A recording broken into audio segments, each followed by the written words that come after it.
seus, eleitos do Senhor, que estão nesse momento ouvindo, ó Pai, este culto, participando conosco deste culto, adorando ao Senhor. Atende o clamor de cada um dos teus servos.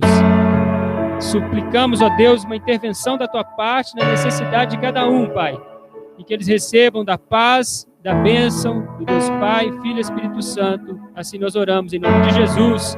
Amém. Amém. Bênção demais, irmãos. Que alegria. Mais uma vez, eu digo, estamos aqui celebrando ao Senhor e temos, assim, motivos de sobra para celebrar e agradecer. Temos lutas? Temos sim, mas nós temos muitas bênçãos recebidas e temos a presença de Deus conosco. Eis que estarei convosco até a consumação dos séculos. Não posso deixar de falar, né? No final a gente fala melhor, mas estamos aqui com vários irmãos da cidade de Juiz de Fora, alguns irmãos lá de Resplendor, nossa querida Resplendor e nossa querida Carandaí também. Que Deus abençoe poderosamente a todos vocês que estão em outras cidades acompanhando nessa noite o culto aqui da Sétima. Vocês são muito especiais para nós. Que Deus te abençoe poderosamente. Vamos abrir nossas Bíblias no texto do apóstolo Paulo, Escrituras Sagradas, Epístola de Paulo aos Efésios, São Paulo escrevendo aos Efésios, capítulo 1, nós leremos os 6 primeiros versos deste texto, Efésios, capítulo de número 1, versos de número 1 a 6. Você que nesse tempo aí de coronavírus, não esqueça de carregar seu álcool em gel e usar, como tem sido regulamentação para todos. Nós vamos ler então Efésios 1, de 1 a 6. Paulo, apóstolo de Cristo Jesus, por vontade de Deus, aos santos que vivem em Éfeso e fiéis em Cristo Jesus. Graça a vós outros e paz da parte de Deus, nosso Pai, Cristo. Bendito Deus e Pai de nosso Senhor Jesus Cristo, que nos tem abençoado com toda sorte de bênção espiritual nas regiões celestiais em Cristo, assim como nos escolheu nele antes da fundação do mundo, para sermos santos e irrepreensíveis perante ele, e em amor nos predestinou para ele, para a adoção de filhos, por meio de Jesus Cristo, segundo o beneplácito de sua vontade, para louvor de sua glória, de sua graça, que ele nos concedeu gratuitamente no amado. Que o Senhor Jesus nos fale ao coração de maneira poderosa por meio da sua palavra. Assim nós pedimos humildemente em nome de Jesus. Amém. A igreja de Deus, meus irmãos, é o povo mais feliz, mais rico dessa terra. E eu quero perguntar a vocês, qual é a vontade de Deus para a minha vida? Qual a vontade de Deus para a sua vida? Qual a vontade de Deus para as nossas vidas? O que Deus tem para nós? Qual é o propósito da minha vida? Bertrand Russell disse o seguinte: a menos que se admita a existência de Deus, a questão sobre o propósito da vida não faz sentido nenhum. Se nós não entendermos o propósito de Deus, a existência de Deus e a vontade de Deus para as nossas vidas, nós não conheceremos de fato e nós não teremos gabarito para pensar sobre a questão da existência de Deus, sobre a questão do propósito de Deus para as nossas vidas. E para nós, né, você que nos assiste, e para todos nós sabemos que Deus existe. Ele é o Senhor da história, Ele é o Senhor que criou todas as coisas. Então nós entendemos e podemos entender o propósito que Ele tem para mim. Por que eu fui criado? Para que eu fui criado? Qual o propósito disso tudo? E termos essa noção é muito importante. Rick Warren, um pastor americano, diz assim: nada é mais importante que conhecer os propósitos de Deus para a sua vida e nada pode compensar o prejuízo de não os conhecer. Nada pode compensar o prejuízo de não conhecer o propósito de Deus para a sua vida e nada é mais importante do que conhecer esse propósito. Diz o sujeito, um jovem, chegou para um pastor e disse para o pastor assim: eu quero oração, pastor, eu não consigo arrumar namorada, e aí eu quero arrumar uma namorada quero casar. Aí o pastor falou assim, você trabalha? O sujeito, não. Você então estuda? O sujeito, não. Você tem propósito, plano de fazer, executar qual profissão? Ele disse, ainda não tenho noção. Pois bem, vamos orar. Senhor Jesus, ajuda que esse moço não arrume namorado, por favor, porque não tem propósito na vida. Eu conto os propósitos. Acima de tudo, não o propósito que eu tenho para a minha vida, mas o que Deus, que me criou, que me escolheu, tem para mim. É isso que nós vamos aprender aqui com o apóstolo Paulo. E nós vamos aprender, meus irmãos, nesse texto que eu acabei de ler, e em todo o capítulo 1, que eu quero passear com os irmãos, se você puder deixar sua Bíblia aberta, eu sei que está nos escutando, puder deixar sua Bíblia aberta, todos nós temos sido chamados por Deus. Esse propósito de Deus, ele passa pela Trindade. O Deus Pai, o Deus Filho, o Deus Espírito Santo tem propósito para nós. Nós vamos acompanhar isso aqui no primeiro capítulo de Efésios. Olha que Paulo, então, ele escreve essa carta, ele tem um remetente, né? E tem um destinatário. O remetente é Paulo, nós conhecemos, apóstolo de Cristo Jesus, por vontade de Deus.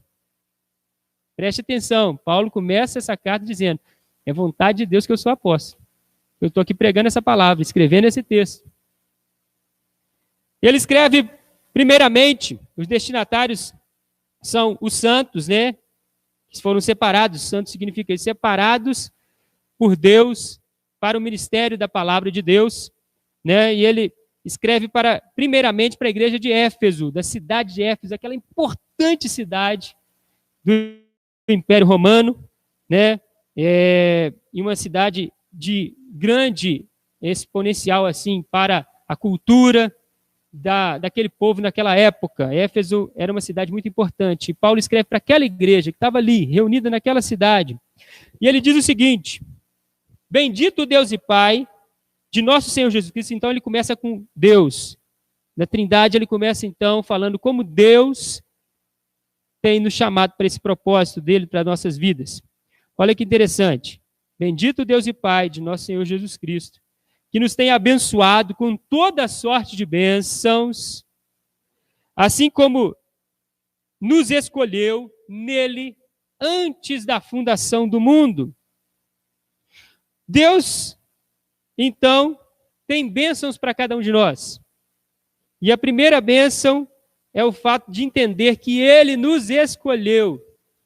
Jesus disse, não foste vós que escolhestes a mim, eu vos escolhi a vós outros, e vos designei para que vades e dei fruto, e o vosso fruto permaneça. João 15:16. Então, não sou eu que escolho a Deus. Nós precisamos entender a Bíblia, meus irmãos. A Bíblia fala isso de Gênesis e Apocalipse. Eu fui escolhido por Deus. Eu fui chamado por Deus. Eu fui salvo por Deus. Preste atenção, de fato, eu vou aceitar essa escolha posteriormente, no tempo presente, né, no tempo propósito também de Deus na nossa vida, no tempo. Se você for analisar, nós estávamos mortos em nossos delitos e pecados, como está escrito em Efésios 2. Mas ele nos redimiu. Ele nos chamou, ele nos escolheu. E quando aconteceu essa escolha? Antes mesmo que o mundo existisse, antes que houvesse mundo. Está escrito aqui, né, que ele em amor, se você analisar na sua Bíblia, não há vírgula do versículo 4 para o versículo 5, o texto é continuação, não há vírgula, não há ponto. Então, o propósito da predestinação é o amor de Deus para conosco. Por que ele te escolheu? Por que ele te predestinou? Porque ele te amou, meus irmãos. E em amor nos predestinou para ele. Com qual propósito? Está escrito aí, ó, para a adoção de filhos, por meio de Jesus Cristo, para louvor da sua glória e para sermos redimidos pelo sangue e a remissão de pecados. Então, meus irmãos, há um propósito. No verso 4 fala que ele nos escolheu para sermos santos e irrepreensíveis. E em amor, ele nos predestinou para sermos adotados. Então, eu sou adotado em Deus, eu sou feito filho de Deus, porque a adoção, meus irmãos, é isso. A adoção, eu creio que é uma das coisas mais lindas deste mundo, quando um pai e uma mãe vão a algum lugar e escolhem um filho para ser chamado de seu, para ser registrado no seu sobrenome. É isso que é adoção. Eu e você não somos filhos legítimos de Deus. Fomos criados por Deus, somos criados. Então, quando nós olhamos para o Pai escolhe, o Pai designa, o Pai chama, o Pai dá propósitos, o Pai santifica. E o Filho? O Pai nos aceita também, nós precisamos entender isso. E o Filho? O que o Filho faz por nós? Verso 7. O texto bíblico vai dizer no verso 7, no qual temos a redenção pelo seu sangue e remissão dos pecados, segundo a riqueza da sua graça. Então, queridos, se nós fomos escolhidos em Deus, nós somos redimidos em Cristo. Olha como toda a Trindade, tem gente que tem dificuldade de entender a Trindade, meus irmãos, o Deus Pai, o Deus Filho e o Deus Espírito Santo. Mas nós não podemos ter essa dificuldade. Por quê? Porque Deus é assim, meus irmãos, e as Escrituras estão por toda parte nos ensinando, né, a grandeza. Como que Deus criou? Deus criou com o Pai, o Filho e o Espírito Santo.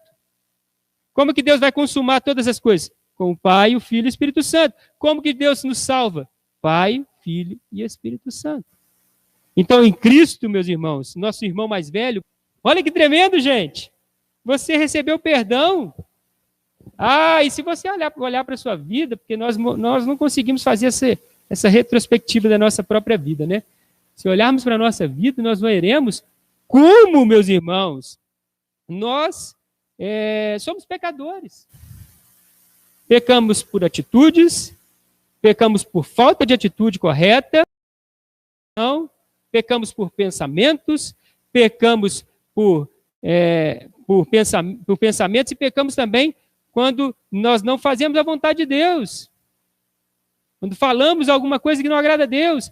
Então nós somos extremamente pecadores, mas apesar de nós e das nossas imperfeições, o texto bíblico vai dizer que pelo seu sangue nós somos redimidos e recebemos a remissão dos pecados, segundo a riqueza da sua graça. Como é que é o tema do sermão de hoje? O povo mais rico de toda a terra. Por quê, meus irmãos? Porque nós somos alvos da remissão dos pecados em Cristo Jesus. Em Cristo também, nós recebemos a revelação da vontade de Deus. Se Deus tem uma vontade para nós, se Deus tem um propósito para nós, essa vontade se torna real e revelada a nós por meio do Filho, que é a ação de Deus, o verbo de Deus que se fez carne, o verbo de Deus que é a palavra de Deus. Ele nos revela essa vontade, como está escrito no versículo 8 a 10, que Deus derramou abundantemente sobre nós toda sabedoria e prudência, desvendando-nos, tirando o véu, tirando a sujeira, tirando tudo aquilo que nos atrapalhava para visualizar a vontade de Deus, para entender o propósito de Deus, desvendando-nos o mistério da sua vontade, segundo o seu beneplácito que propusera em Cristo. Em Cristo, em Deus nós somos escolhidos. Em Cristo nós somos remissões. Em Cristo nós recebemos remissão de pecados. Em Cristo nós recebemos a revelação da vontade de Deus para a nossa vida. Já tinha sido feita antes da fundação do mundo. E em Cristo, para terminar esse segundo tópico do sermão dessa noite, em Cristo, ele de Deus. O verso 11 diz assim, nele, digo, no qual fomos também feitos herança. Herança, o que é herança?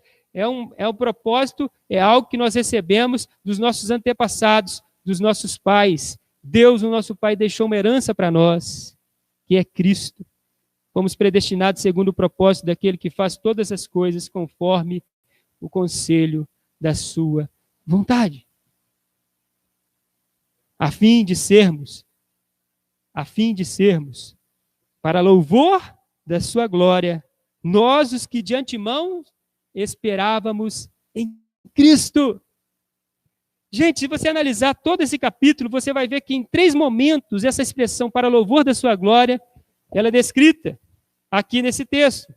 Preste atenção que no versículo de número 6, depois de falar da eleição, depois de mostrar toda a revelação de Deus na escolha, na remissão e no propósito que ele tem para as nossas vidas, ele escreve no final, né, que foi feito tudo isso, no versículo 6, para louvor da glória de sua graça, que ele nos concedeu gratuitamente no amado.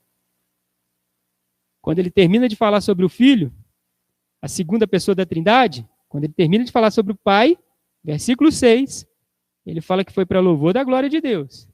Versículo 12, quando ele termina de falar sobre o Filho, ele termina novamente dizendo, a fim de sermos para louvor da sua glória, nós os que de antemão esperávamos em Cristo.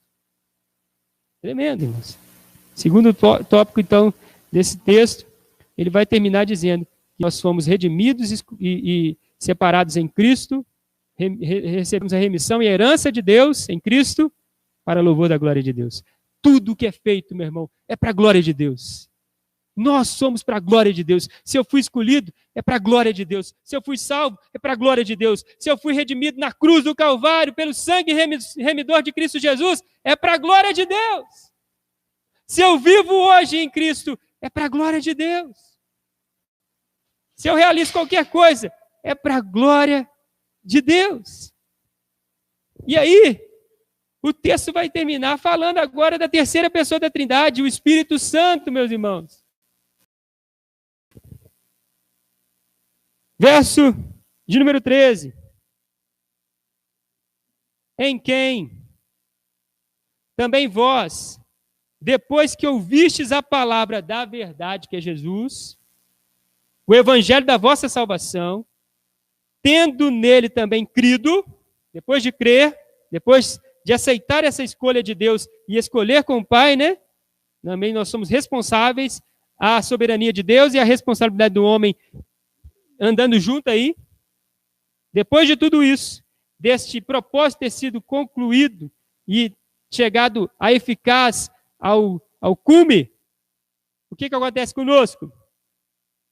Nós fomos selados com o Santo Espírito da promessa.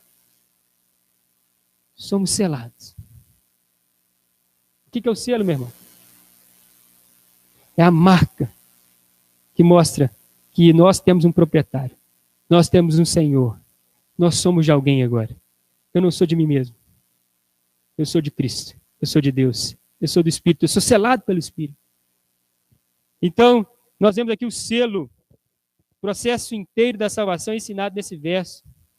Ele mostra como um pecador torna-se santo quando ele ouve o Evangelho e crê no Evangelho, e depois ele é selado com o Espírito Santo. Você recebe o Espírito Santo imediatamente após você confiar e confessar o nome de Cristo Jesus. Então, olha que tremendo, meus irmãos. Qual é o significado do selo? Ele fala de uma transação consumada, algo que foi consumado, está pago.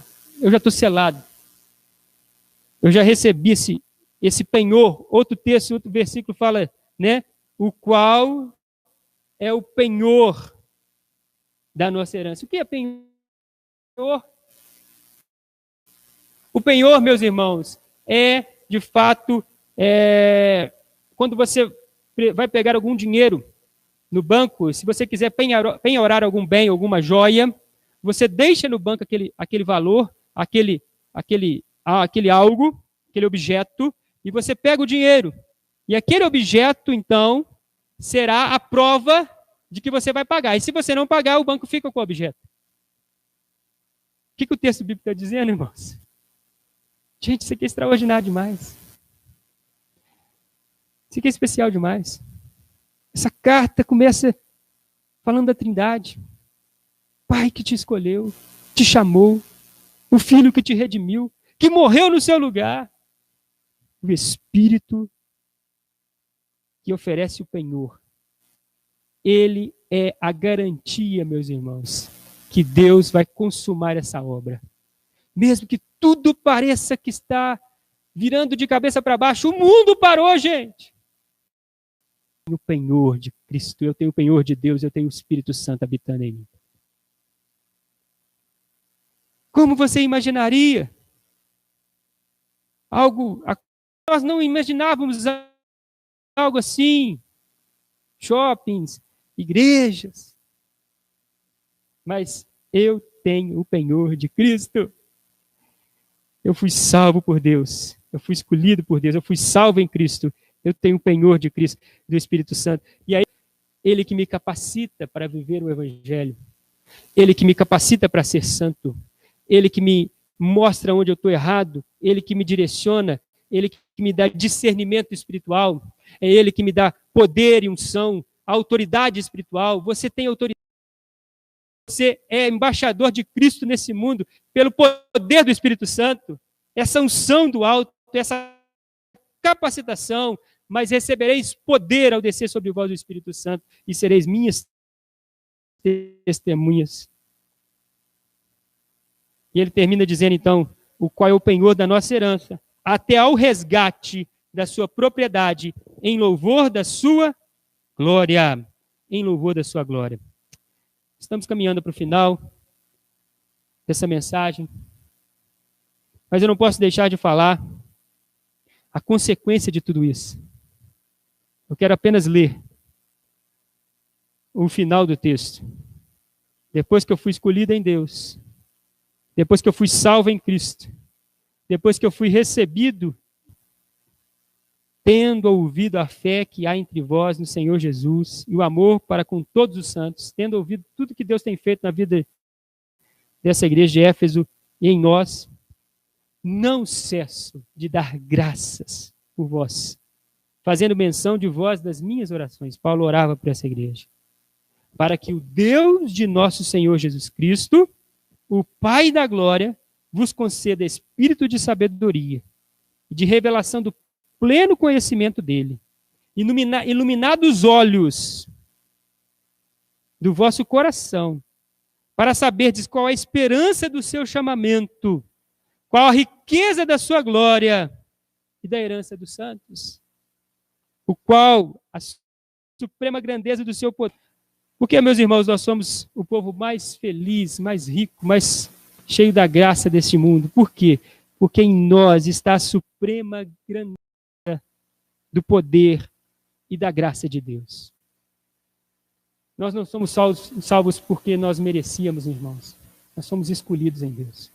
Isso é privilégio. Talvez você não entendeu isso ainda, mas estude. Eu te desafio a estudar, para você perceber como a Bíblia inteira fala. Paulo vai dizer, orando a Deus, Senhor, leve-me aos lugares onde os eleitos do Senhor estão, para que eu pregue para os eleitos, para que os eleitos alcancem a salvação.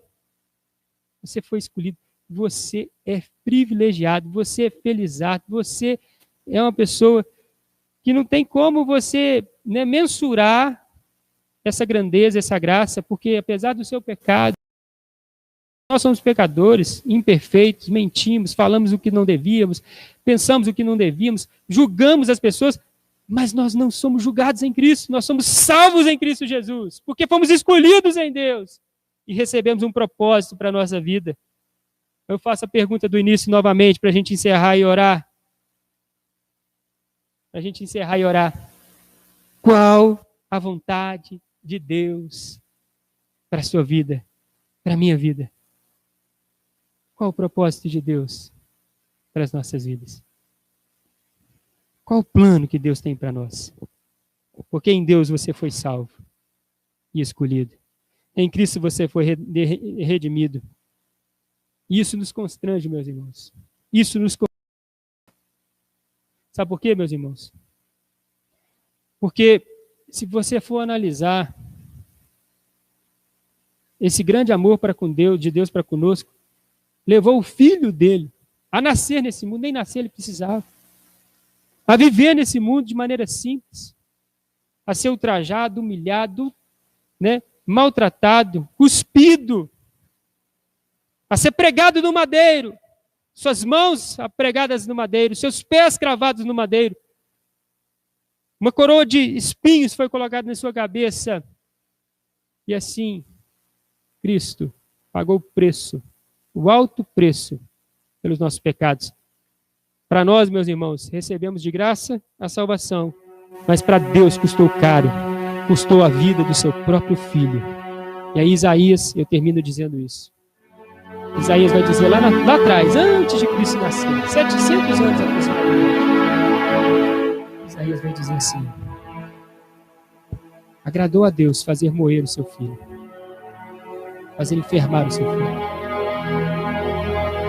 porque ele via o fruto do seu penoso trabalho. Eu e você. Você ainda não declarou Cristo como Senhor da sua vida? Faça isso hoje. Faça isso agora. Não deixe para amanhã. Aceite esse sacrifício grandioso, essa escolha bendita, essa riqueza e glória. Não existe ninguém mais rico nessa terra do que aquele que é rico na graça de Deus.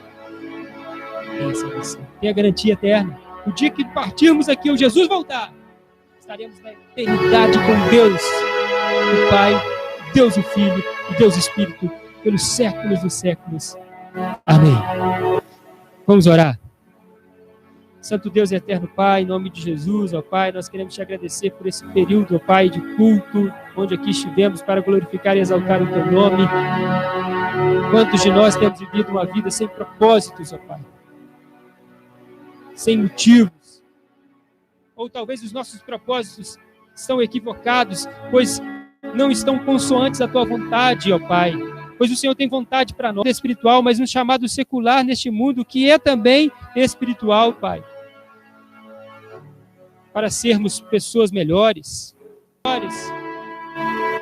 E acima de tudo, ó Pai, esse nosso amigo, amiga que está nos ouvindo, seja onde for, aqui no Brasil ou no mundo, aonde esse sinal está chegando, essa mensagem está chegando.